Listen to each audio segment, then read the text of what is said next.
అదేవిధంగా మన పాస్టర్ అయిన ప్రతాప్ అన్న గారికి ప్రత్యేకమైన వందనాలు. అదేవిధంగా మనం ఈ 2 వచనాలతో దేవుడు మనతో మాట్లాడాలని నేను ఒక చిన్న ప్రార్థన చేస్తాను. దయగల మా తండ్రి, కృపగల మా దేవా, నీకు స్తోత్రములు. మీరు ఇచ్చి ఉన్న యొక్క దినాన్ని బట్టి, వాక్యాన్ని బట్టి మేము స్తుతిస్తూ ఉంటున్నాం. మీరే నాతో మాట్లాడుచు రమ్మని, దేవా నీ ఆత్మ సంబంధమైన విషయాల్ని మాకు తెలియచేయమని, ఈ నామంలో ప్రార్థిస్తూ మీ యొక్క నడిపింపును మాకు దయచేయమని నా ప్రభు ప్రియ రక్షకుడైన యేసుక్రీస్తు నామములో అడిగి వేడుకుంటున్నాను. ఆమేన్.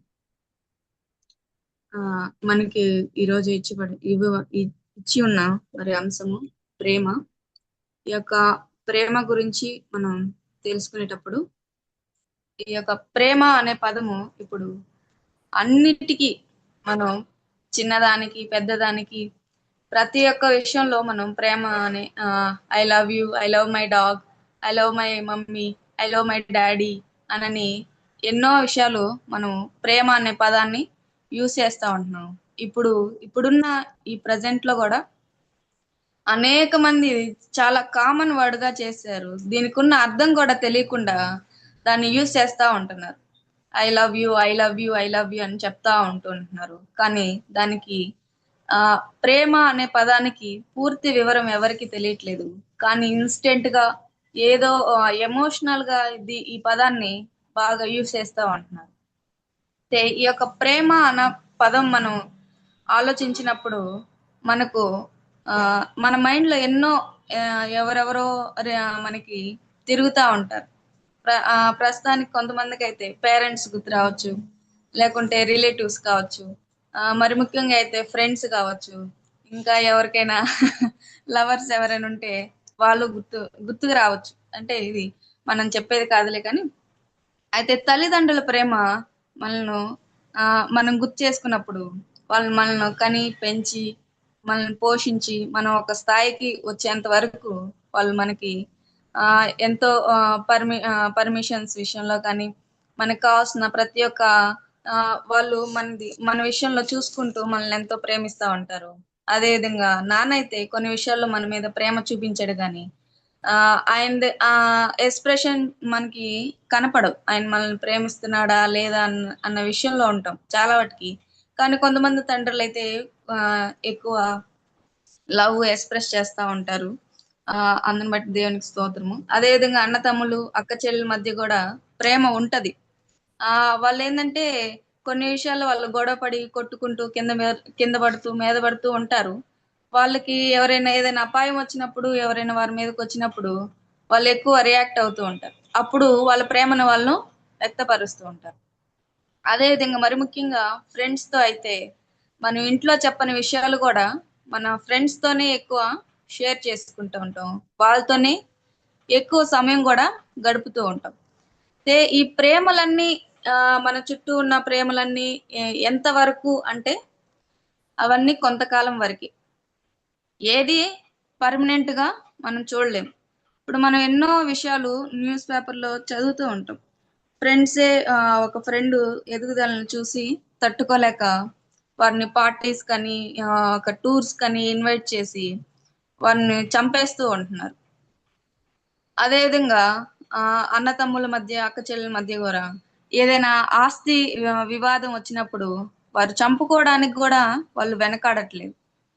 ఈ విధంగా చూస్తే ఈ యొక్క మనిషి ప్రేమకి దేవుని ప్రేమకి మనం వ్యత్యాసం చూడాలి అని అనుకుంటే రోమా పత్రిక 5వ అధ్యాయం,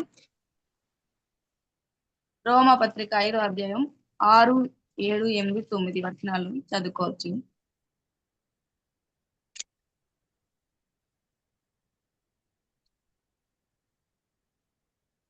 ఏలయనగా మనం ఇంకా బలహీనమై ఉండగా క్రీస్తు యుక్తకాలంలో బలహీనుల కొరకు చనిపోయెను.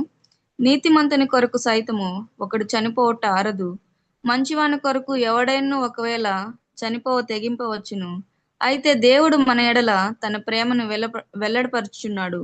ఎట్లనగా మనం ఇంకనూ పాపులమై ఉండగానే క్రీస్తు మన కొరకు చనిపోయెను.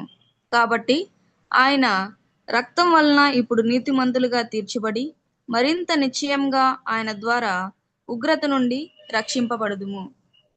ఇక్కడ మనుషుల ప్రేమ ఉంది, దేవుని యొక్క ప్రేమ ఉంది. మనుషుల ప్రేమ ఎలా ఉంటదంటయ్యా అంటే, ఇదిగో ఒకడు ఒక మంచి పని కోసము ఎవడైనా ఏదైనా చేసి ఉన్నప్పుడు వాని కోసం ఎవరైనా అంట ప్రాణం ఇవ్వడానికి వాళ్ళ ఇష్టం ప్రకారంగా ఇస్తారు, లేదంటే ఇవ్వరు. అయితే దేవుడు మనం ఇంకా పాపులమై ఉండగానే ఆయన ఆయన రక్తంతో మనలను కడిగి ఉన్నాడు, మనల్ని నీతిమంతులుగా తీర్చబడి ఉన్నాడు. మనం ఇంకా భక్తిహీనమై ఉండగానే క్రీస్తు మన కొరకు యుక్త కాలమున మరణించి ఉన్నాడు. యుక్త కాలం అందే మన కోసం ఆయన మరణించి ఉన్నాడు. భక్తిహీనులంటే దేవుడిని ఎరుగక అసలు దేవుడే లేడు అనే వారి కోసం కూడా దేవుడు వారి కోసం కూడాను చనిపోయి ఉన్నాడు. అదేవిధంగా ఆ ఈ యొక్క క్రీస్తు ప్రేమ చూసి ఉన్నప్పుడు దేవుడు లేని వారిని కూడా ఒకే విధంగా ప్రేమిస్తూ ఉంటున్నాడు, ఉన్నవారిని ఒకే విధంగా ప్రేమిస్తూ ఉంటున్నాడు. అదేవిధంగా త్రాగుబోతుల విషయంలో అయినను దేవుడు అందరినీ ఒకే రకమైన ప్రేమతో దేవుడు ప్రేమిస్తూ ఉంటున్నాడు.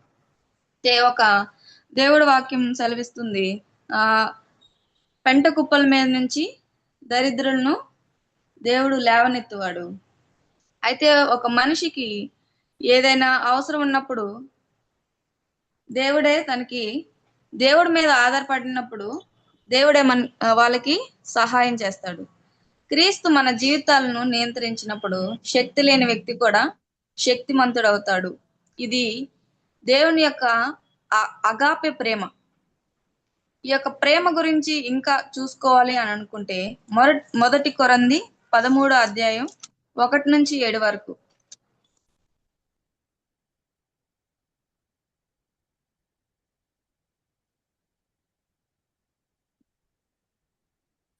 మనుషుల భాషతోనూ దేవదూతల భాషతోనూ నేను మాట్లాడినను, ప్రేమ లేని వాడినైతే మ్రోగుడు కంచము గనగనలాడు తాళమునై ఉందును.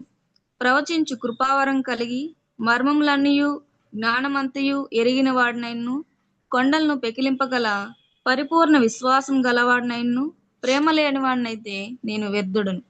బీదల విషయం కొరకు నా ఆస్తి అంతయు ఇచ్చినను, కాల్చబడుటకు నా శరీరంను అప్పగించినను ప్రేమ లేని వాడినైతే నాకు ప్రయోజనం ఏమీ లేదు.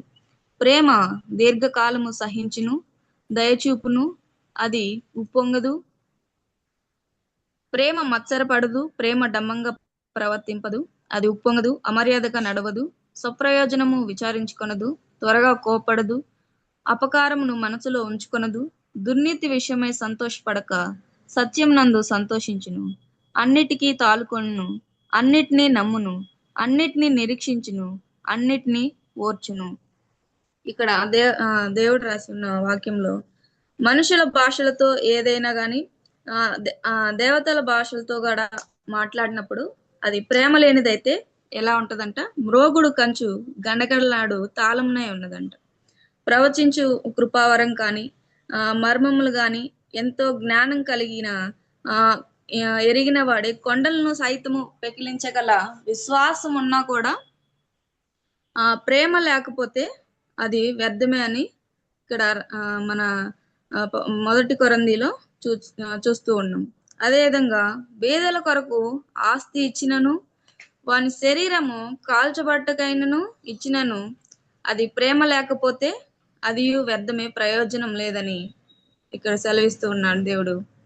అదేవిధంగా ప్రేమ దీర్ఘకాలము సహిస్తుంది, దయ చూపిస్తుంది, మత్సరపడదు, డమ్మంగా ప్రవర్తింపదు, అది ఉప్పొంగదు, అమర్యాదగా నడుచుకొనదు. ఈ విధంగా చూసుకుంటూ ఉంటే ప్రేమ అంట దేన్ని ఆశించదు అన్న విషయంలో కూడా మనం చూడొచ్చు. ఆప్యాయత కలిగి ఉంటుంది, నిస్వార్థంగా ఉంటుంది, సున్నితమైన మనసు, అదేవిధంగా వ్యక్తిత్వాన్ని గౌరవిస్తుంది. ఈ విధంగా దేవుడు రాసి ఉన్న దాంట్లో నిజమైన ప్రేమకు అర్థం ఇవన్నీ మన యొక్క 13వ అధ్యాయంలో మనం చూసుకోవచ్చు. కొన్నిసార్లు మనం ఇవన్నీ చెప్తా ఉంటాము, నేను ప్రేమిస్తూ ఉంటున్నాను అని చాలా మందికి మనం చెప్తా ఉంటాం. కొన్ని సందర్భాల్లోనూ మనం ఉపయోగిస్తూ ఉంటాం. కానీ నిజమైన ప్రేమ ఎలా ఉంటదంటే దేన్ని ఆశించకుండా ఇవ్వడమే. దేవుడు కూడా మన పరిశుద్ధ గ్రంథంలో తెలపబడినట్టు దేవుడు అనేక మంది కుష్టి వ్యాధి కలిగిన వారికి, అదేవిధంగా కన్నులు లేని వారికి అనేక మందిని స్వస్థపరిచి ఉన్నాడు. వారి దగ్గర నుంచి దేవుడు ఏమీ ఆశించలేదు. దేవుడు వారి నుంచి ఏమీ తీసుకోలేదు. ఆ విధంగానే దేవుడు సిలువలో కూడా ఆయన వేలాడబడి ఉన్నప్పుడు కుడి ప్రక్క ఉన్న దొంగ నన్ను నీ పరలోకంలో జ్ఞాపకం చేసుకొని అన్నప్పుడు దేవుడు నిశ్చయంగా నువ్వు నాతో పాటు పరదేశిలో ఉందువు అని చెప్పి ఉన్నాడు. చూడండి, ఆ సిలువలో కూడా దేవుడు ఆ దొంగ పట్ల ఎంత ప్రేమ కలిగి ఉన్నాడో. అదే విధంగా పొంతు పిలాతుతో కూడా దేవుడు చెప్తాడు, ప్రాణం ఇచ్చుటకైనను తీసుకొనుటకైనను నాకు అధికారం కలదు, ఎవరు నన్ను మరణంకు అప్పగించలేరని కూడా దేవుడు చెప్తాడు. దేవుడు ఆయనకి ఏదైనా అధికారం కలదు, కానీ కేవలం మన కోసము మనలను ప్రేమించి, ఇక్కడ మనం చదువుకున్న రోమ 5:6-9 వచనాల్లో కూడా ఎవడైనా ఒక నీతిమంతుడి కోసం ప్రాణం పెట్టవచ్చేమో, కానీ మరి పాపుల కోసము దేవుడు మనందరి కోసము దేవుడు మరణించి ఉన్నాడు. అదే విధంగా ఇంకొక విషయం నేను రీసెంట్ గా ఒక మదనపల్లిలో ఒక 30 years పర్సన్ 7 years ఒక చిన్న పాప మీద అఘాత్యానికి పాల్పడి ఉన్నాడు. అది తెలిసి పోలీసులు వచ్చి తను తీసుకుపోయినప్పుడు తను మనస్తాపానికి గురైపోయి అక్కడ చెరువులో దూకి చనిపోతాడు. అక్కడ ఉన్న వాళ్ళ తల్లిదండ్రుల్ని పోలీసులు వచ్చి, మీరు వచ్చి సైన్ చేస్తే మేము అంత్యక్రియలకు మేము రెడీ చేస్తా ఉన్నప్పుడు వారి కుటుంబ సభ్యులు ఎవరునూ అంగీకరించలేదు. ఆయన ఎవరు కనికరపడలేదు. మరి వాళ్ళ ప్రేమ ఎంతవరకు వచ్చిందంటే, ఆయన తప్పు చేసి వేరే అధికారి చేతిలో పడినంత వరకు వారి ప్రేమ అంతవరకే ఆగిపోయింది. కానీ దేవుని ప్రేమ ఆయన మరణం వరకును దేవుడు ఆయన్ని ప్రేమిస్తూ వచ్చాడు. చూడండి, ఆయన ఎందుకు ప్రేమించాడు, ఆయన తప్పు చేశాడు కదా అని అనుకుంటే, మనం చదవబడి ఉన్న తీతుకు రాసిన పత్రికలోనే 3వ అధ్యాయం 1-3 వచనాలు, అధిపతులకును అధికారులకును లోబడి విధేయులుగా ఉండవలననియు, ప్రతి సత్కార్యం చేయుటకు సిద్ధపడవలననియు, మనుషులందరి ఎడల సంపూర్ణమైన సాత్వికమును కనపరచుచు, ఎవరిని దూషింపక జగడమాడని వారును శాంతులైన ఉండవలననియు వారికి జ్ఞాపకం చేయము. ఎందుకనగా మనము కూడా మునుపు అవివేకులను అవిధేయులను మోసపోయిన వారమును నానా విధములైన దురాశలకును భోగములకు దాసులై ఉండి దుష్టత్వం నందు అసూయందును కాలము గడుపుచు అసహ్యులమైన ఒకరినొకడు ద్వేషించుకుంటూ ఉంటిమి. మనము పూర్వం ఎలా ఉన్నామంట, మనలో ద్వేషము, అసూయత, దురాశలు, మనం కూడా దేవుడిని ఎరగక ముందు దేవుడిని ఎన్నోసార్లు దూషించి ఉంటాము. అదేవిధంగా మనుషుల ఎడలు కూడా మనం ఎంతో ర్యాష్ గా ప్రవర్తించి ఉంటాము.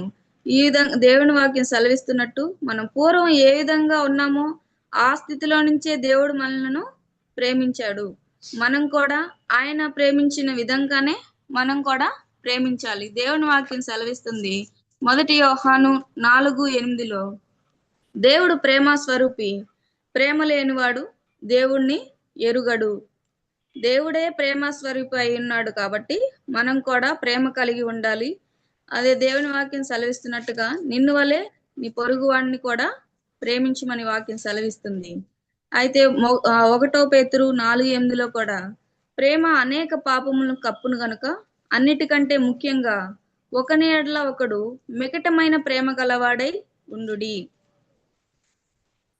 మనం ఒకరి ఎడల ఒకళ్ళు మికటమైన ప్రేమతో ఉండాలని దేవుని వాక్యం సెలవిస్తుంది. ప్రేమ ఏం చేస్తుంది? అనేక పాపములను కప్పుతుంది. మనం ఎవరి మీదైనా ఏదైనా తను ఇలా చేస్తున్నాడు అలా చేస్తున్నాడు అని చెప్పినప్పుడు, ఎవరి మీదైనా ప్రేమ ఉన్నప్పుడు మనం ఏం చేస్తాము? లేదు తను అలా చేయలేదు ఇలా చేయలేదని ఎక్స్ప్లెనేషన్ ఇస్తా ఉంటాము. ఎందుకంటే వారి మధ్య ప్రేమ అనేది బాండింగ్ ఉంది కాబట్టి ప్రేమ అనేది అనేక పాపాలని కప్పుచి ఉంటుంది. అదే విధంగా మనం చదువుకున్న 1 కొరింథీలో 13 వాక్యం కూడా సెలవిస్తుంది, కాగా విశ్వాసము, నిరీక్షణ, ప్రేమ ఈ మూడు నిలుచును. వీటిలో ప్రేమే శ్రేష్టమైనది. కాబట్టి మనం చదవబడి ఉన్న ఫస్ట్ కొరంది 13:1-8 చూసుకున్నట్టు ప్రేమ దీర్ఘశాంతం సహిస్తుంది. ప్రేమ అమర్యాదగా నడుచుకోదు, దయ చూపిస్తుంది, అవమానించదు, తప్పుగా ప్రవర్తింపదు, అది ఉప్పొంగదు, అమర్యాదగా నడుచుకొనదు, సొంత లాభం చూసుకొనదు, త్వరగా కోప్పడదు, చెడ్డవాటి యందు సంతోషింపక మంచి వాటి అందే సంతోషిస్తుంది. దేవుడు కూడా మన విషయాల్లో మంచి వాటి అందే దేవుడు సంతోషిస్తాడు, చెడ్డవాటి అందు దేవుడు అసహించుకుంటాడు. ఈ యొక్క 13వ అధ్యాయంలో అంతా ప్రేమ గురించి ఉంటది. మనం కూడా ఈ యొక్క ప్రేమను పొందుకున్న వారమనే నమ్ముచున్నాను. ఎందుకంటే ఇవన్నీ ఉండడం కూడా కొన్ని విషయాల్లో, కొన్ని సందర్భాల్లో మనకు అసాధ్యమవుతా ఉంటది. కానీ వీటిని మనం ధ్యానిస్తూ, వాటిని మనం ట్రై చేస్తూ ఉంటే దేవుడే నడిపిస్తూ ఉంటాడు. ఈ యొక్క పొందుకున్న ప్రేమను మనము మన వారికే పరిమితం చేసుకోకుండా తెలియని వాళ్ళకు కూడా ఈ యొక్క దేవుని యొక్క ప్రేమను పరిచయం చేయాలి. మనం చూపించే ప్రేమను బట్టే వీరు ఏ దేవుడిని నమ్ముకొని ఈ విధంగా మన ఎడల ప్రేమ చూపిస్తున్నారనే ఆలోచన కూడా వస్తూ ఉంటది. కాబట్టి మనము ప్రతి ఒక్కరి ఎడలను ప్రేమ కలిగి జీవించాలని ఆశపడుతూ ఉంటున్నాడు దేవుడు. ఈ యొక్క ప్రేమను మన జీవితాల్లో మరి మనం కూడా ప్రాక్టీస్ చేసే వారంగా ఉండాలని దేవుడి నామంలో మరి అడుగుతున్నాము. మరి మనం అందరము ఒక చిన్న ప్రార్థనతో ఈ యొక్క మెసేజ్ను క్లోజ్ చేసుకున్నాం. మహాపరిశుద్ధుడు అయిన దేవానికి స్తోత్రములు. మీరు ఇచ్చి ఉన్న యొక్క సమయాన్ని బట్టి నీకు వందనాలు తండ్రి ప్రభా. ఇదిగో మీ యొక్క ప్రేమ ఎంతో గొప్పది, అమూల్యమైనది. ఇదిగో మేము ఇంకనూ పాపులమై ఉండగానే మీరు మమ్మల్ని ప్రేమించి ఉన్నారు. మీ యొక్క దయచేత మరి తండ్రి ప్రభా, మీ యొక్క ఓర్పు చేత మమ్మల్ని సహించి ఇదిగో తండ్రి ప్రభా మిమ్మల్ని ఎరిగేంత వరకు నువ్వు దేవ తండ్రి ప్రభా మమ్మల్ని ఎంతగానో ప్రేమిస్తుంటున్నావు. ఎరిగిన కాణించి నువ్వు దేవ తండ్రి ప్రభా మీ యొక్క కృప మరి ఓర్పు మా ఎందుల తండ్రి ప్రభా మీరు చూపిస్తున్నందుకే నేను స్తుతిస్తుంటున్నాం, మహింపరుస్తుంటున్నాం. మేము పొందుకున్న యొక్క ప్రేమను నా తండ్రి ప్రభా ఇతరుల ఎడల చూపించే విషయాలను మాకును దేవా ఓర్పును సహాయాన్ని మీరు దయచేస్తారమ్మని దేవా ప్రార్థిస్తూ ఉంటున్నాను. ఇదిగో దేవా ఇంతవరకు నువ్వు దేవా తోడే ఉన్నందుకు నేను స్తుతిస్తూ ఇక మీదట మీరు నడిపించగల దేవుడు అని దేవా ఆరాధిస్తూ నా ప్రియ రక్షకుడైన యేసుక్రీస్తు నామములో అడిగి వేడుకుంటున్నాను తండ్రి. ఆమేన్.